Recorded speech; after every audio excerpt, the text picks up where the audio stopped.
आज की क्लास में हम पढ़ेंगे चैप्टर 1 बातचीत, जिसके राइटर हैं बालकृष्ण भट्ट जी। और ये जो बातचीत है यह ललित निबंध है, आप याद रखिएगा। तो आज का पहला क्वेश्चन है, कौन सी रचना बालकृष्ण भट्ट की नहीं है? कौन सी रचना बालकृष्ण भट्ट की नहीं है? तो इसका राइट आंसर हो जाएगा परीक्षा गुरु। यह परीक्षा गुरु बालकृष्ण भट्ट जी की नहीं है। बाकी न्यूनतम ब्रह्मचारी, सौ अजाने, सुजान, सद्भाव का अभाव, ये तीनों जो है ये बालकृष्ण भट्ट जी की है। ये परीक्षा गुरु बालकृष्ण भट्ट जी की नहीं है। ये जो परीक्षा गुरु है इसके राइटर है श्रीनिवास दास। परीक्षा गुरु लिखे हैं श्रीनिवास दास जी ने। नंबर दूसरा नंबर है संयुक्ता समयर। संयुक्ता समयर रचना है। संयुक्ता समयर किसकी रचना है? ए में है बालकृष्ण भट्ट जी ने, बी में है प्रताप नारायण मिश्रा, सी में है श्रीनिवास दास, या डी में है इनमें से कोई नहीं। तो संयुक्ता समयर राइट आंसर हो जाएगा श्रीनिवास दास जी ने। इसका जो राइटर है ये है श्रीनिवास दास जी ने लिखे हैं संयुक्ता समयर।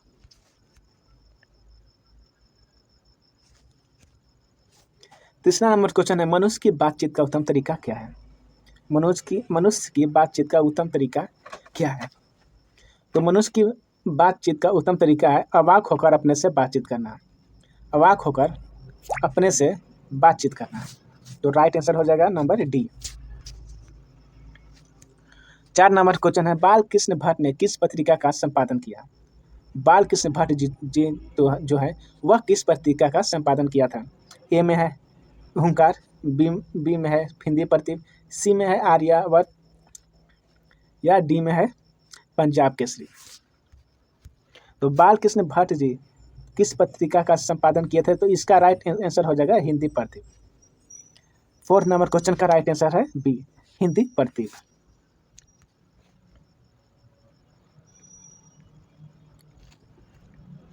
पांचवा नंबर क्वेश्चन है, बोलने से मनुष्य के रूप का साक्षात्कार होता है, यह किसने बोला था? बोलने से मनुष्य का रूप का साक्षात्कार होता है, यह किसने बोला था? तो इसका राइट आंसर हो जाएगा Ben Jonson. Right answer A है। बालकृष्ण भट्ट किस काल के रचनाकार हैं? बालकृष्ण भट्ट किस काल के रचनाकार हैं? तो इसका राइट आंसर हो जाएगा नंबर डी, आधुनिक काल के। बालकृष्ण भट्ट किस काल के रचनाकार है? तो आधुनिक काल के रचनाकार है। राइट आंसर हो जाएगा नंबर डी। 7वां नंबर क्वेश्चन है, बालकृष्ण भट्ट किस युग के रचनाकार है? बालकृष्ण भट्ट जी जो है वह किस युग के रचनाकार है? तो बालकृष्ण भट्ट जी तो है यह भारत तेंदु के रचनाकार है। इसका राइट नंबर हो जाएगा नंबर ए, भारत तेंदु।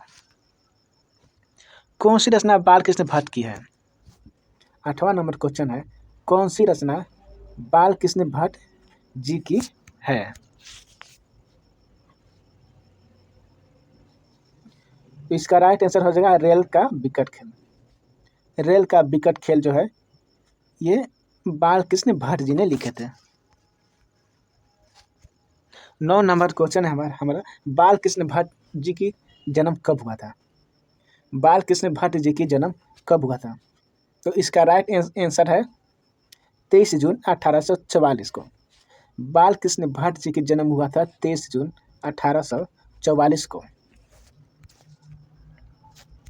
10वां नंबर क्वेश्चन है, बातचीत शीर्षक के निबंध के निबंधकार हैं। जो बातचीत निबंध है वह शीर्षक के निबंधकार कौन है? ए में है जयप्रकाश नारायण, बी में है मोहन राकेश, सी में है नामवर सिंह, या डी में है बालकृष्ण भट्ट। तो बातचीत शीर्षक के निबंधकार कौन है? तो बालकृष्ण भट्ट। बातचीत तो बालकृष्ण भट्ट जी लिखे हैं जो ललित निबंध है। तो राइट आंसर हो जाएगा डी। 11वां क्वेश्चन है, कौन सी रचना बालकृष्ण भट्ट जी की नहीं है? कौन सी रचना बालकृष्ण भट्ट जी की नहीं है? ए में है पद्मावती, बी में है बेनिसहार, सी में है मेघदूतम, या डी में है मेघनाथ वध। तो हमारा राइट आंसर हो जाएगा मेघदूतम। कौन सी रचना बालकृष्ण भट्ट जी की नहीं है? तो मेघदूतम। ये मेघदूतम जो लिखे हैं ये कालिदास जी ने लिखे थे। मेघदूतम कौन लिखे हैं? जो कालिदास जी ने लिखे थे। तो राइट आंसर हो जाएगा नंबर सी। 12वां नंबर क्वेश्चन है, बातचीत साहित्य कौन सी विधा है? बातचीत जो है वह कौन सी विधा है? ए में उपन्यास है, बी में या कहानी है, सी में या निबंध है, या डी में नाटक है। तो हमने शुरू से ही बताया था कि बातचीत एक ललित निबंध है। तो बातचीत जो है उपन्यास तो है नहीं, बातचीत उपन्यास भी नहीं है, कहानी भी नहीं है और नाटक भी नहीं है। तो हमारा बचा निबंध। तो बातचीत जो है वह एक निबंध है। तो 12th का राइट आंसर हो जाएगा नंबर सी, निबंध।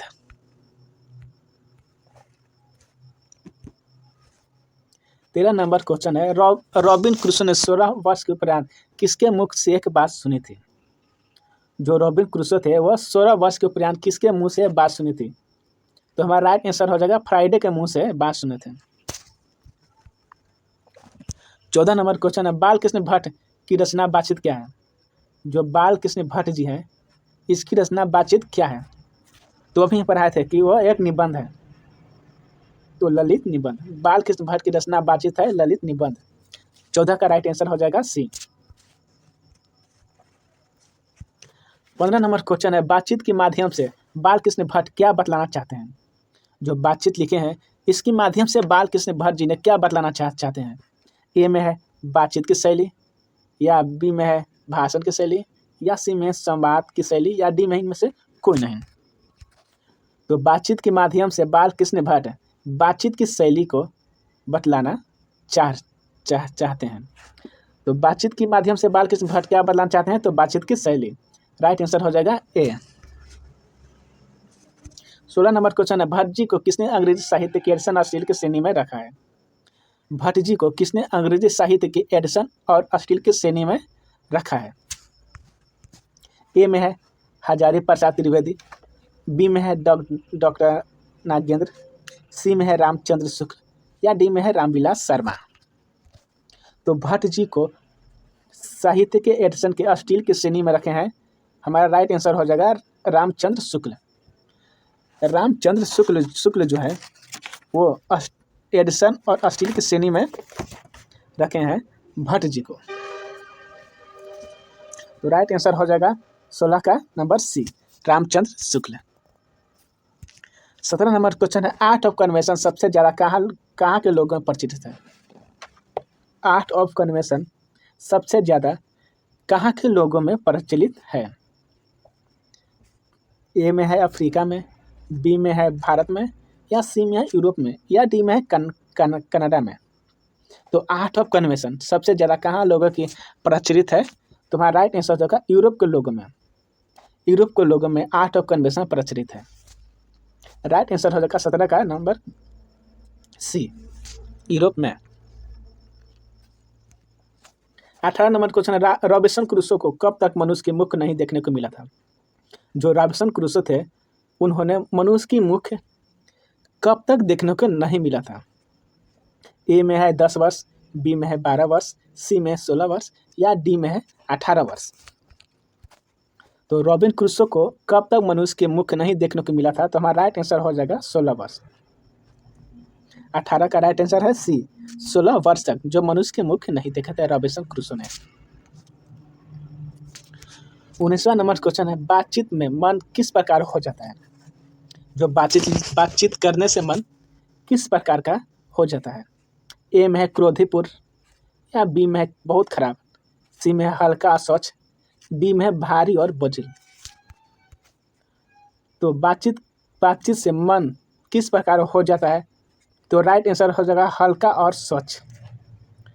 हल्का और स्वच्छ हो जाता है बातचीत करने से। राइट आंसर हो जाएगा नंबर सी, हल्का और स्वच्छ। 20 नंबर क्वेश्चन है, बालकृष्ण भट्ट जी का निवास स्थान कौन सा है? जो बालकृष्ण भट्ट है उनका निवास स्थान कौन सा है? तो इसका राइट आंसर हो जाएगा इलाहाबाद, उत्तर प्रदेश। जो बालकृष्ण भट्ट जी है उसका निवास स्थान है इलाहाबाद, उत्तर प्रदेश। और इलाहाबाद का नाम चेंज करके रख दिया गया प्रयागराज। तो हो सके एग्जाम में इलाहाबाद न देखने को मिले, तो इलाहाबाद का नाम चेंज करके रख दिया गया है प्रयागराज।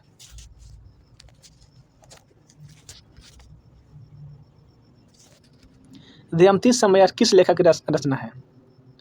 दमयंती समय्या जो है इस किस लेखक की रचना है? दमयंती समय्या जो है इस किस लेखक की रचना है? तो हमारा दमयंती समय्या जो है ये बालकृष्ण भट्ट जी की रचना है। राइट आंसर हो जाएगा सी, बालकृष्ण भट्ट। 22वां नंबर क्वेश्चन है, बालकृष्ण भट्ट ने हिंदी प्रदीप नामक मासिक पत्रिका निकालना कब प्रारंभ किया? बालकृष्ण भट्ट ने हिंदी प्रदीप नामक मासिक पत्रिका निकालना कब प्रारंभ किया? तो राइट आंसर हो जाएगा नंबर ए, 1887 में। इसके बारे में कुछ और पढ़ते हैं। भारतेंदु हरिश्चंद्र की प्रेरणा से हिंदी वर्धनी सभा प्रयाग की ओर से 1877 में हिंदी प्रदीप नामक मासिक पत्र निकालना शुरू हुआ था,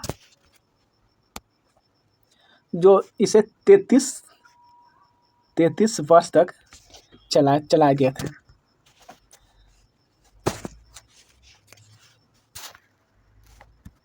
तीसरा नंबर क्वेश्चन है, कौन सा उपन्यास बालकृष्ण भट्ट के द्वारा रचित नहीं है? कौन सा उपन्यास बालकृष्ण भट्ट जी का रचित नहीं है? सॉरी लिखा है कौन सा उपन्यास बालकृष्ण भट्ट जी का द्वारा रचित है? कौन सा उपन्यास बालकृष्ण भट्ट जी के द्वारा रचित है?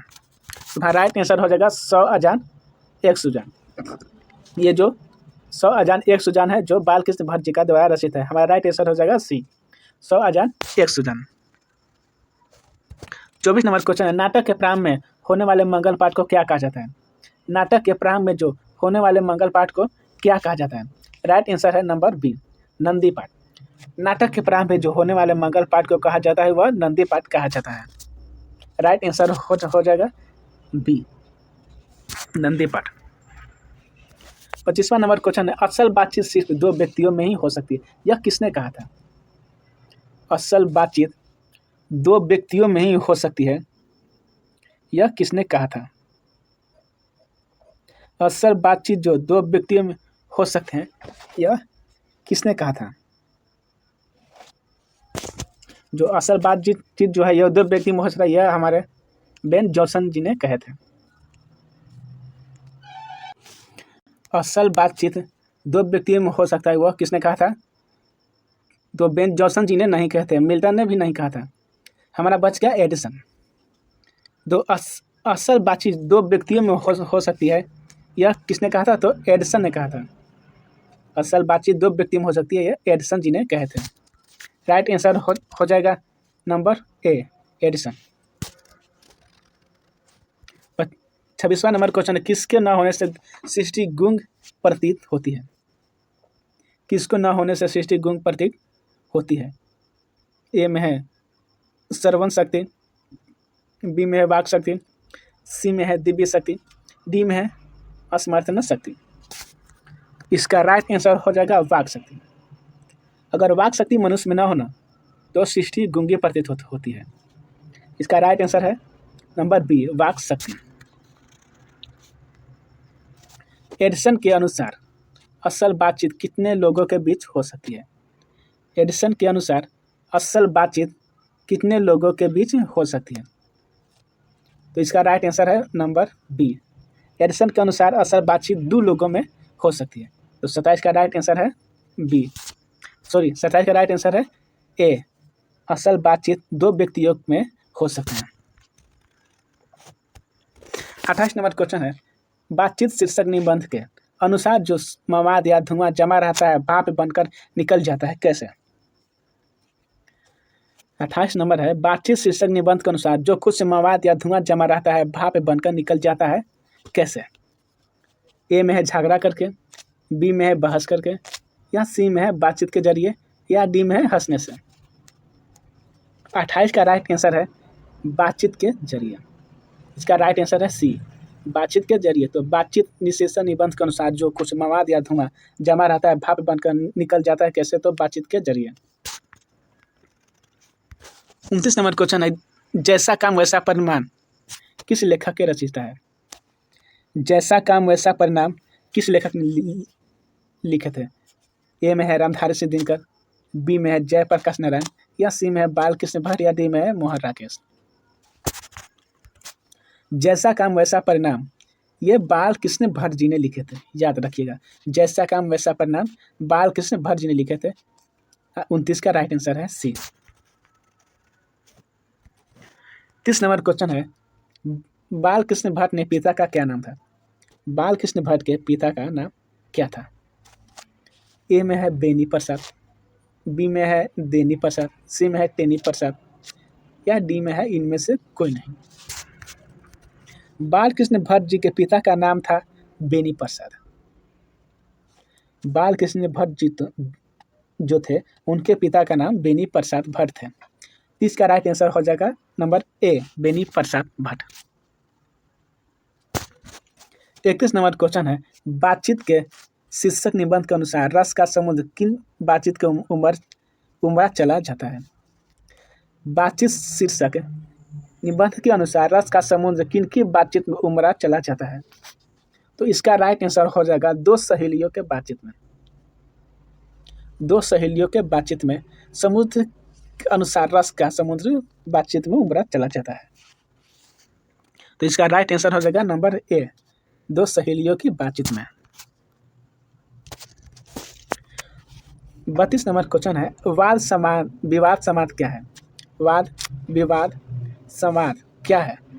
इसका राइट आंसर हो जाएगा नंबर ए, आलोचनात्मक निबंधों की पुस्तक। वाद विवाद समाद जो है वो आलोचनात्मक निबंधों की पुस्तक है। इसका राइट आंसर हो जाएगा ए। 33 नंबर क्वेश्चन है, बालकृष्ण भट्ट जी के पिता के पेशे से क्या थे? बालकृष्ण भट्ट जी जो थे उनके पिताजी क्या करते थे? उनके पिताजी पेशे से क्या थे? जो बालकृष्ण भट्ट जी है तो उनके पिताजी नहीं तो शिक्षक थे, नहीं डॉक्टर थे और नहीं समाज सेवक थे। तो उनके पिताजी एक व्यापारी थे। जो बालकृष्ण भट्ट जी है उनके पिताजी व्यापारी थे। तो 33 का राइट आंसर हो जाएगा सी, व्यापारी। 34 नंबर क्वेश्चन है, निबंध लेखक की दृष्टि से भारतेंदु युग कैसा था? निबंध लेखक की दृष्टि से भारतेंदु युग कैसा था? उर्वर था, या अनुपयोगी था, या प्रगतिशील था, या प्रतिगामी था? तो निबंध लेखक की दृष्टि से भारतेंदु युग कैसा था? तो वह एक उर्वर था। वह एक उर्वर था। उर्वर का मतलब होता है उभरता। तो इसका राइट आंसर हो गया ए, उर्वर। 35 नंबर क्वेश्चन है,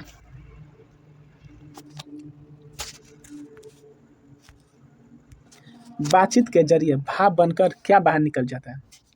35 नंबर क्वेश्चन है, बातचीत के जरिए भाप बनकर बाहर निकल जाता है, वह है मवाद या धुआं। जब हम बातचीत करते हैं तो मुंह से बाहर निकल जाता है मवाद या धुआं। तो 35 का राइट आंसर है बी, मवाद या धुआं। हमारा 36 नंबर क्वेश्चन है, बालकृष्ण भट्ट जी की मृत्यु कब हुई थी? जो बालकृष्ण भट्ट जी थे उनकी मृत्यु कब हुई थी? इसका राइट आंसर है 20 जुलाई 1914। 20 जुलाई 1914। तो ये आप याद रखिएगा, जो बालकृष्ण भट्ट जी हैं उनकी मृत्यु 20 जुलाई 1914 में हुआ था और जन्म 23 जून 1844 में हुआ था। तो हमारा आज का 36 क्वेश्चन यहीं पे रहने देते हैं।